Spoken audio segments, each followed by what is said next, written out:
الرحمن الرحیم الحمدللہ کفا وسلام علی عباده الذین اصطفى اما بعد قال اللہ تبارک و تعالی اعوذ باللہ من الشیطان الرجیم بسم اللہ الرحمن الرحیم یا ایہا الذین آمنوا ادخلوا فی السلم کافہ ولا تتبعوا خطوات الشیطان انہ لکم عدو مبین۔ میرے محترم بزرگوں اور دوستوں، آپ بہت ہی قابل مبارکباد ہے کہ آج آپ کی اس بستی میں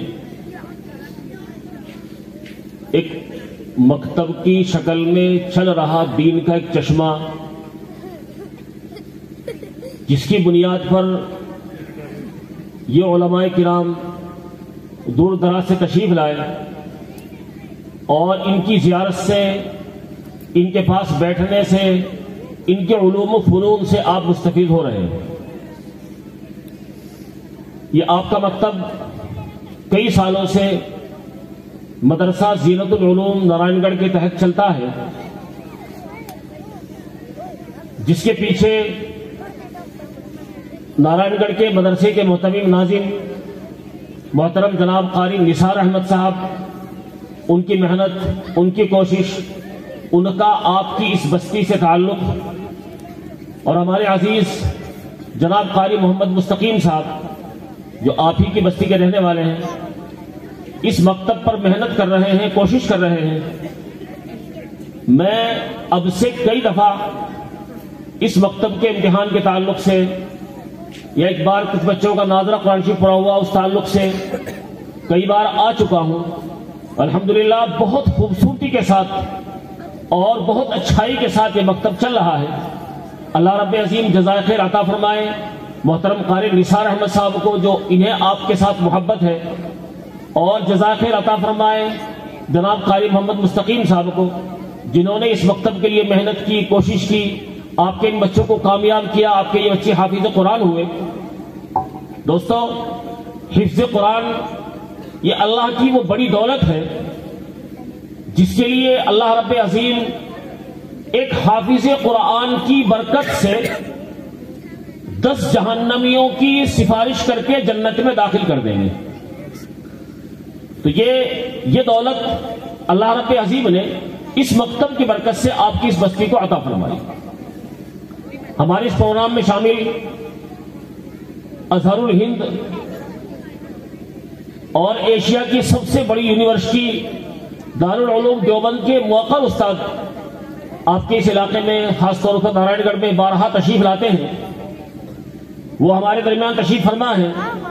میں سمجھتا ہوں کہ آپ حضرات کسی عالم کو بلانے کے لیے کتنی ہی لجاجت کریں، درخواست کریں، کوشش کریں، دعوت دیں، دعوت کریں، منظور نہیں ہوگی۔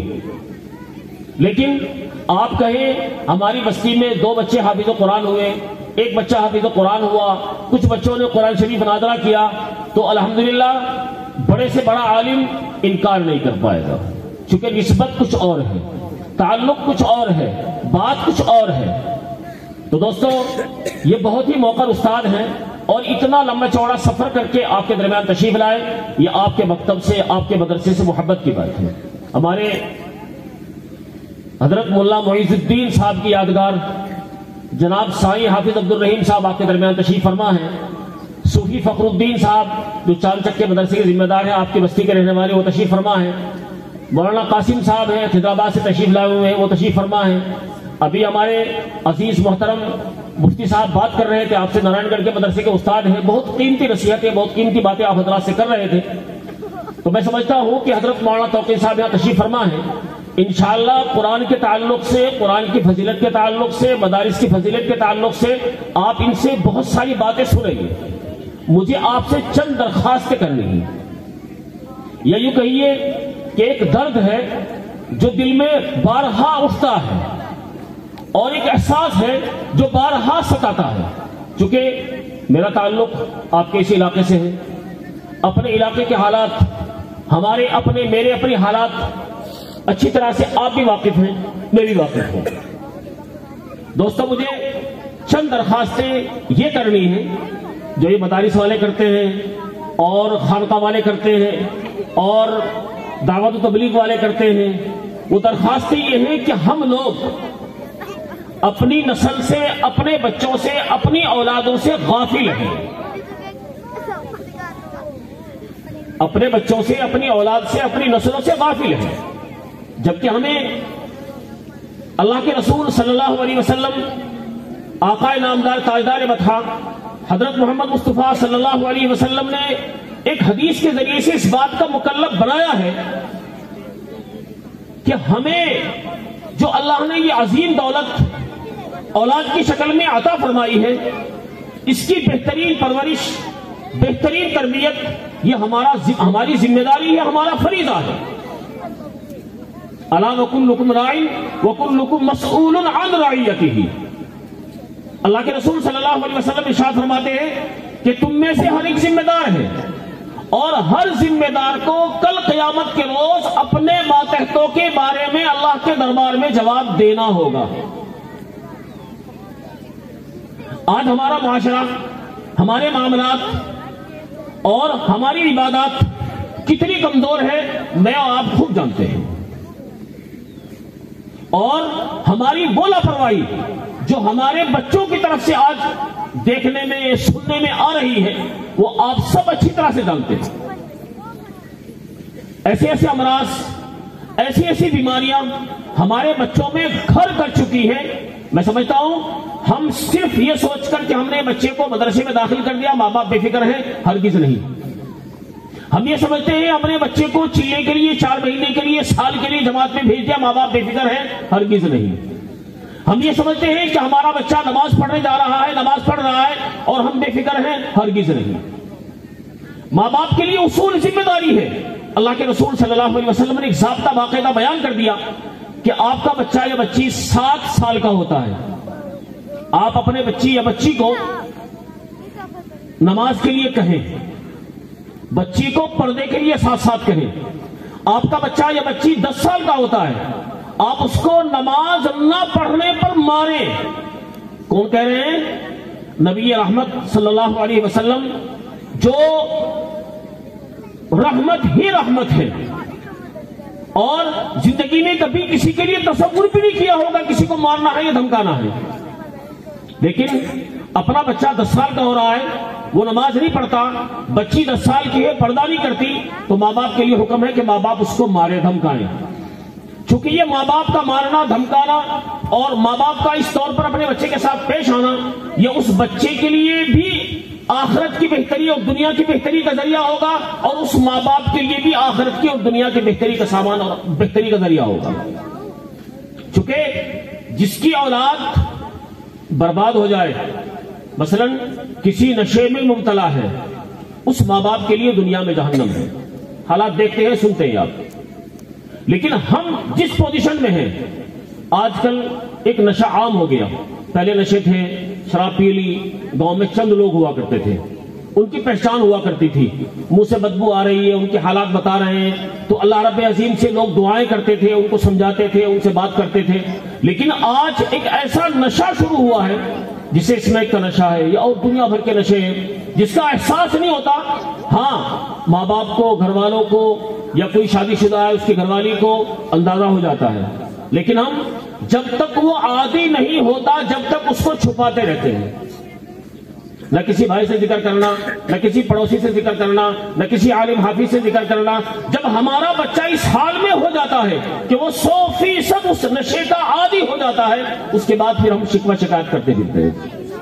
علماء کے پاس جانا، دعا کے لیے کہنا، بچے کو کچھ بھی کہنے کو تب بھی تیار نہیں ہے، بچے کو کچھ بھی کہنے کے لیے تب بھی تیار نہیں ہے۔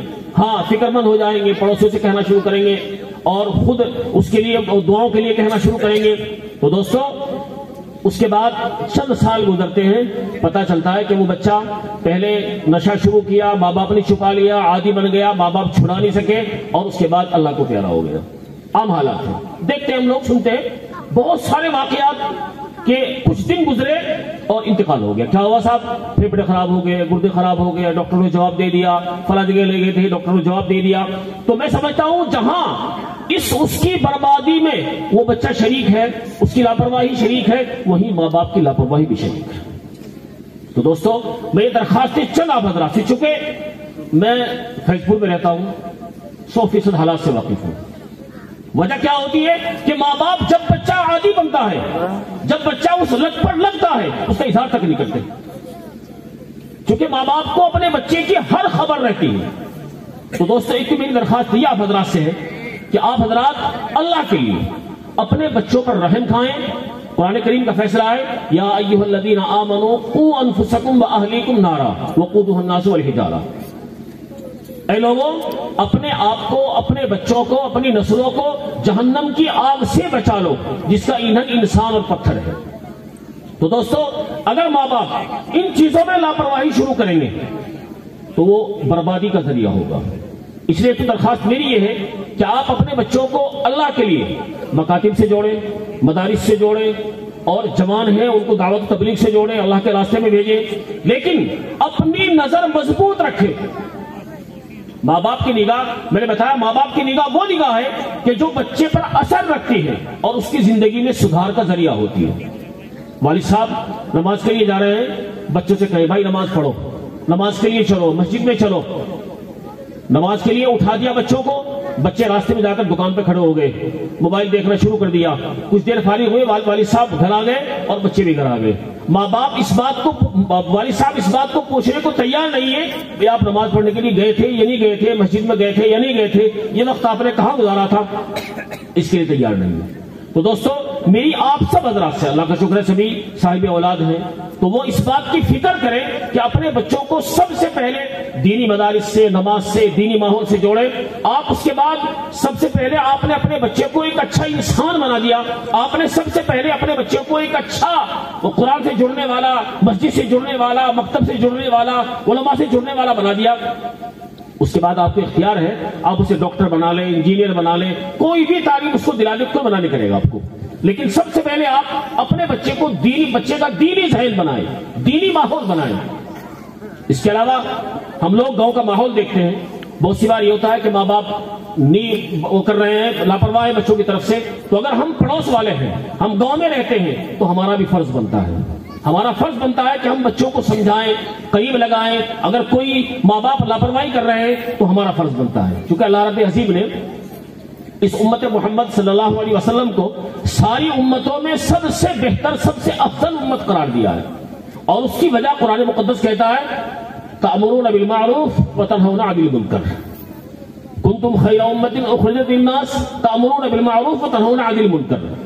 اللہ رب عظیم نے تمہیں ساری امتوں میں سب سے بہتر امت قرار دیا. اس کی وجہ یہ ہے کہ تم بھلائی کا حکم کرو اور برائی سے لوگوں کو روکو. تو یہ ہمارا فرض بنتا ہے کہ اگر کسی کا بچہ کوئی برباد ہو رہا ہے، وہ کوئی نشے میں مبتلا ہو رہا ہے، یا کسی اور عیاشی گھاٹوں پر جانا شروع کر دیا، یا اس میں کوئی اور ایسی لت لگی ہوئی ہے، تو ہمارا فرض بنتا ہے کہ ہم اسے پیار سے قریب لگائیں، اسے پیار سے سمجھائیں اور اسے اس چیز کی برائی بتائیں. چونکہ یاد رکھیں ایک بات، جب تک انسان کسی برائی کو برائی نہیں سمجھے گا، وہ اس کو چھوڑنے کو تیار نہیں ہوگا. اگر کوئی اچھا آدمی ہے، کسی برے مرض میں مبتلا ہے، اگر وہ اس کی برائی کو نہیں سمجھ پا رہا ہے تو وہ اس کو نہیں چھوڑے گا. تو دوستو جب تک ہم اس کی برائی اس کے سامنے بیان نہیں کریں گے، اس کو طریقے سے سمجھائیں گے نہیں، وہ طریقہ جو ہمیں ہمارے رسول صلی اللہ علیہ وسلم نے قرآن کے ذریعے ہم تک پہنچایا، قل ھذہ سبیلی ادعو الی اللہ علی بصیرۃ انا ومن اتبعنی. ہمارے رسول صلی اللہ علیہ وسلم کہتے ہیں پیار اور محبت کے ساتھ دین کی دعوت دو، وہ طریقہ جو میں نے تمہیں بتایا ہے، انا ومن اتبعنی. تو دوستو ایسے طور پر پیار کے ساتھ، محبت کے ساتھ آپ اصلاح کے لیے، یہ نہیں چودراہٹ کے لیے میرا نام بڑا ہوگا، میں گاؤں کا چودھری ہوں، فلاں کا بچہ فلاں نشے کی اس میں مبتلا ہے، میں اس کو دھمکاؤں گا، ڈانٹوں گا، اسے کوشش کروں گا کہ وہ اچھے راستے پر آئے، ہرگز نہیں. آپ تو صرف یہ سمجھ کر کہ ہمیں قرآن نے کہا ہے تأمرون بالمعروف وتنہون عن المنکر، پیار کے ساتھ، محبت کے ساتھ، یہ سمجھ کر کہ جتنا محتاج یہ ہے نصیحت کا، اس سے زیادہ محتاج میں ہوں نصیحت کا، لیکن میرا فرض بنتا ہے کہ میں اس کو پیار سے سمجھاؤں. تو دوستو آپ یہ طریقہ اپنائیں. اپنی بستی میں کوئی بھی بچہ، ہماری یہ پورے علاقے متاثر ہے، مسلمان خاص طور پر، میں اس لیے درخواست کر رہا ہوں کہ چونکہ یہ بستی ٹوٹل مسلمانوں کی ہے اور ہمارے اس بستی کے حالات آپ جانتے ہیں کیسے حالات ہیں.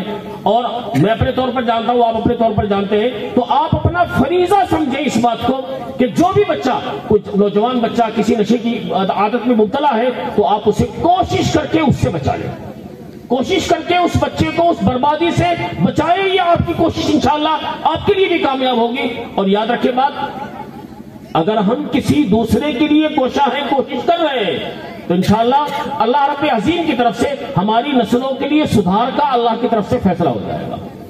اس لیے دوستو، یہ میری درخواست ہے آپ حضرات سے، اپنے بچوں کو اللہ کے لیے ایک تو مدارس سے جوڑو، مکاتب سے جوڑو. یہ ماشاءاللہ بہت خوبصورت چہرے یہاں نظر آ رہے ہیں. یہ مکتب یہاں 2 مکتب چلتے ہیں اور بھی مسجدوں میں مکاتب چلتے ہیں. اللہ رب عظیم انہیں خوب ترقی عطا فرمائے. پروردگار عالم ان مکتبوں سے، ان مدرسوں سے خوب حافظ عالم پیدا فرمائے. حضرت مولانا توقیر صاحب یہاں تشریف فرمائے. میں سمجھتا ہوں ان کی تفصیلی تقریر ہوگی اور وقت تھوڑا کم ہے، تو میں اسی لیے ہمارے سائیں بھی درخواست کر رہے تھے اٹھتے وقت کہ وقت کم، اس لیے میں اس کا خیال رکھتا ہوں کہ میں آپ سے یہ درخواست کروں کہ آپ حضرات اپنے بچوں پر خاص نظر رکھیں. یہ میری درخواست آپ حضرات سے ہے. بچے ہیں، جوان ہو گئے، بڑے ہو گئے، لیکن آپ کی نظر مضبوط رہنی چاہیے. قرآن مقدس کی ایک آیت ہے، مولانا توقیر صاحب یہاں تشریف فرما ہے، انما الحیات الدنیا لعب ولہو وزینۃ وتفاخر بینکم وتکاثر فی الاموال والاولاد. قرآن کہتا ہے انسان کی زندگی سب سے پہلے بچپنا ہوتا ہے اور بچپنے میں کھیل کود ہوتا ہے. سب سے پہلا کھیل لعب، جس کے معنی آتے ہیں بیکار کھیل. اس کے بعد لہو، وہ بھی ایک کھیل. لیکن وہ جو لعب ہے وہ ایسا کھیل ہے جب بچہ لہو کی پوزیشن کو پہنچتا ہے تو اسے بیکار سمجھتا ہے. اس کے بعد پھر بچے کی عمر شروع ہوتی ہے وہ زینت، وہ اپنے آپ کو سب سے خوبصورت سمجھتا ہے اور ہر طرح کی زینت و زیبائش اختیار کرتا ہے. اس کی کوشش ہوتی ہے کہ تجھ سے اچھا خوبصورت کوئی نہ ہو، کوئی دکھائی نہ دے. وہ خوبصورتی بدصورتی اللہ کی طرف سے طے ہو کے آئی ہے، لیکن اس کی کوشش ہوتی ہے اس بات کی. اس کے بعد پھر ایک عمر شروع ہوتی ہے وہ تفاخر بینکم، پھر ایک عمر شروع ہوتی ہے بڑائی والی، آپس میں فخر کرنے والی. میرے ساتھ یہ نسبتیں جڑی ہوئی ہیں، میں پردھان جی کا لڑکا ہوں، میں چودھری صاحب کا لڑکا ہوں، میں فلاں خاندان سے میرا جوڑ ہے. تو یہ تفاخر والی عمر شروع ہوتی ہے. اس کے بعد مفسرین لکھتے ہیں وہ تکاثر فی الاموال والاولاد، پھر اس کو فکر ہوتی ہے مال کے بڑھنے کی، اولاد کے بڑھنے کی، اور یہ اس کو قبر کے گڑھے تک پہنچا دیتی ہے. اور اس ساری زندگی میں اسے اصلاح کی ضرورت ہوتی ہے. کہیں استاد اصلاح کرے گا، کہیں پیر اصلاح کرے گا، کہیں ماں باپ اصلاح کریں گے، لیکن شروع سے لے کر آخر تک ماں باپ کی اصلاح ہر جگہ شامل رہے گی. جب تک اللہ رب عظیم نے ماں باپ کا سایہ اولاد کے سر پر مضبوطی کے ساتھ رکھا ہوا ہے، اس کی اصلاح کی ضرورت ہمیشہ رہی جب تک وہ دنیا میں رہے گا. تو اس لیے دوستو، میری درخواست ہے آپ سے، آپ اپنے مکاتب کا خیال رکھیں، اپنے بچوں کو مدرسے کے سے جوڑیں، اور ان حضرات علماء کرام کو جو آپ کی بستی میں تشریف لائیں ان کی قدر کریں، ان کی زیارت سے مستفید ہوں. آپ تھوڑی دیر کے لیے اور ایسے ہی تشریف فرما رہے ہیں، انشاءاللہ مولانا کی تقریر ہوگی، بچوں کو انعام دیا جائے گا، اس کے بعد عصر کی نماز ہو جائے گی. اللہ رب عظیم مجھے بھی آپ سب حضرات کو جو کہا، جو سنا گیا، اس پر عمل کرنے کی توفیق عطا فرمائے، اور پروردگار عالم ہماری نسلوں کی ہر برائی سے، ہر شر سے اللہ رب عظیم حفاظت فرمائے، اور اللہ رب عظیم ہمارے بچوں کو قرآن کریم کے حافظ، دین کے عالم، دین کی صحیح اور سچی سمجھ رکھنے والے بنائے. وآخر دعوانا الحمدللہ رب العالمین.